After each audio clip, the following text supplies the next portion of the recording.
સમાધાનના સંકેત અમરેલીના ધારાસભ્ય કૌશિક વેકરિયાની પ્રતિષ્ઠાને હાનિ પહોંચાડવાના કેસમાં પોલીસે કાર્યવાહી કરી 4 લોકોની ધરપકડ કરી અને આ કેસના જે પાટીદાર યુવતી સામે પોલીસ કાર્યવાહી કરી તેને લઈને પાટીદાર સમાજની બેઠક થઈ।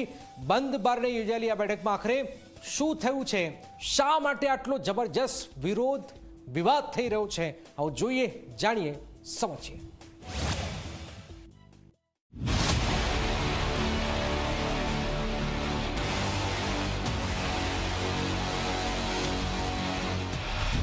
નકલી લેટરકાંડ મામલે પોલીસની કાર્યવાહીનો વિરોધ।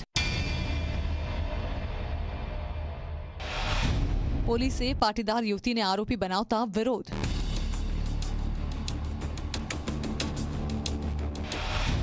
પોલીસની કાર્યવાહીને વરઘોડા સાથે જોડી નવો વિવાદ। પાટીદાર યુવતીને આરોપોથી મુક્ત કરવા સમાજ મેદાનમાં।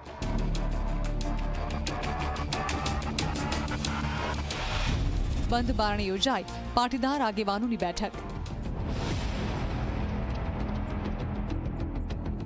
અમરેલીના ધારાસભ્ય કૌશિક વેકરિયાની પ્રતિષ્ઠાને હાનિ પહોંચાડવાના કેસમાં પોલીસે પોતાનું કામ કર્યું। આરોપીઓની ધરપકડ કરી તેમની સામે ફરિયાદ નોંધી અને ઘટનાના રિકન્સ્ટ્રક્શન માટે જ્યારે પોલીસ આરોપીઓને લઈને જઈ રહી હતી ત્યારે અમરેલી જિલ્લા કોંગ્રેસ પ્રમુખે એક લેટર લખીને નવા જ વિવાદને જન્મ આપ્યો। પોલીસે જે કાર્યવાહી કરી તેને પાટીદાર યુવતીનો વરઘોડો કાઢ્યો, તેની સાથે જોડીને મામલાને નવો રંગ આપ્યો। પ્રતાપ દુધાતનો આરોપ છે કે પાટીદાર સમાજની કુંવારી દીકરીનો પોલીસે વરઘોડો કાઢ્યો। યુવતી માત્ર નોકરી કરતી હતી, તેને જે કહેવાયું તેટલું ટાઈપ કર્યું હતું। આ રીતે સમાજની દીકરીનું અપમાન કરનાર પોલીસ સામે કાર્યવાહીની માંગ કરી છે। દુધાતે મુખ્યમંત્રી ભૂપેન્દ્ર પટેલ અને ખોડલધામના નરેશ પટેલને પત્ર લખ્યો હતો। સમાજના એક આગેવાન તરીકે, કોંગ્રેસના પ્રમુખ તરીકે મારી ફરજ બને છે અને એના ભાગરૂપે મુખ્યમંત્રીને કીધું, જાગો, બહેન દીકરી ઉપર આપ અત્યાચાર કરવાનો ચાલુ કર્યો છે, એક પત્ર વ્યવહારમાં તમે સરઘસ કાઢો છો। તમને સીધું જ એટલું પૂછવા માંગુ છું ભાજપવાળાને કે તમે આ શહેરમાં બુટલેગરોના કેટલા સરઘસ કાઢ્યા, તમે ખનીજ માફિયાઓના કેટલા સરઘસ કાઢ્યા, તમે હત્યારાઓના કેટલા સરઘસ કાઢ્યા, તમે એટલા જ તાકાતવાળા હો તો કૌભાંડીઓના સરઘસ કાઢો નહીં। કોંગ્રેસના અનેક પાટીદાર નેતાઓ અને અન્ય પાટીદાર આગેવાનો પણ પોતપોતાના નિવેદનો આપી વિરોધ નોંધાવ્યો। આ બધાની વચ્ચે હવે અમરેલીમાં પાટીદાર સમાજની બંધ બારણે એક બેઠક યોજાઈ, જેમાં કૌશિક વેકરિયા અને ખોડલધામના આગેવાનો ઉપસ્થિત રહ્યા। બેઠક આમ તો બંધ બારણે હતી, પરંતુ એક નિર્ણયની જાણકારી બહાર આવી।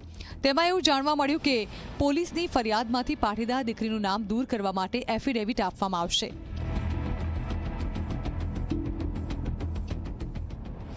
ખોડલધામના સમગ્ર ટ્રસ્ટીગણ દ્વારા આજે એક નિર્ણય લેવામાં આવ્યો કે જે દીકરીને સાથે અન્યાય થયો છે તેને તાત્કાલિક રીતે પોલીસ અને કોર્ટમાંથી મુક્તિ મળે અને ફરિયાદમાંથી એનું નામ નીકળે, એના માટેના પ્રયાસો ખોડલધામ સંસ્થા દ્વારા છેલ્લા 2 દિવસથી કરવામાં આવતા હતા। ગુજરાત સરકાર અને ગૃહમંત્રી સહિતના અધિકારીઓ સુધી વાત પહોંચાડીને આ દીકરી સાથે થયેલા અન્યાયનું પોસ્ટમોર્ટમ કરી અને આજે એક નિર્ણય પર આવ્યા છે કે દીકરી આજે ને આજે કોર્ટમાંથી કઈ રીતે પરમિશન સાથે પોલીસમાં જેલમાંથી બહાર નીકળે, એના માટેના નિર્ણયમાં ફરિયાદી પક્ષે જે લોકો છે એમને પણ સંસ્થા દ્વારા વાત કરવામાં આવી। આ સમગ્ર કેસમાં ફરિયાદી પક્ષ ભાજપના ધારાસભ્ય કૌશિક વેકરિયા છે। વેકરિયાની જ પ્રતિષ્ઠાને હાનિ પહોંચાડવા માટે નકલી લેટરકાંડ કરવામાં આવ્યો હતો। હવે જ્યારે પાટીદારોની આ બેઠક યોજાઈ તેમાં કૌશિક વેકરિયા પણ ઉપસ્થિત રહ્યા હતા। સાથે જ ભાજપના ધારાસભ્ય મહેશ કસવાલા પણ હાજર રહ્યા। પાટીદાર સમાજની આ યુવતીને કાયદાકીય પ્રક્રિયામાંથી મુક્ત કરવા માટે સૌએ સંમતિ આપી છે।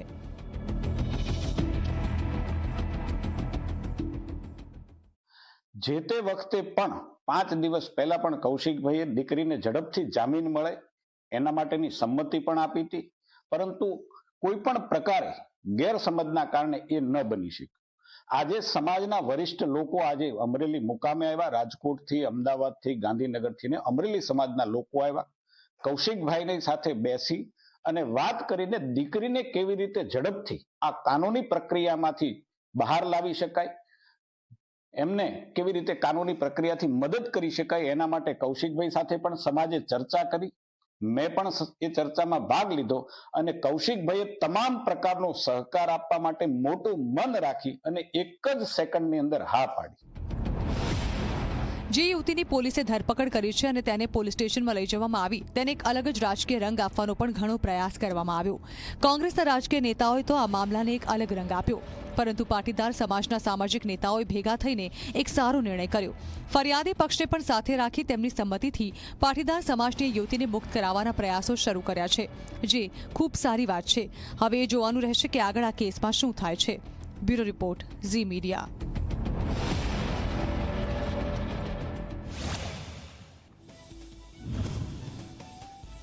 તો એક વરઘોડા પર લેટર વિવાદ પર એટલો બધો વિરોધ થઈ રહ્યો છે કે ધારાસભ્યોથી માંડીને બધા જ આમને સામને છે, પણ એક દીકરીના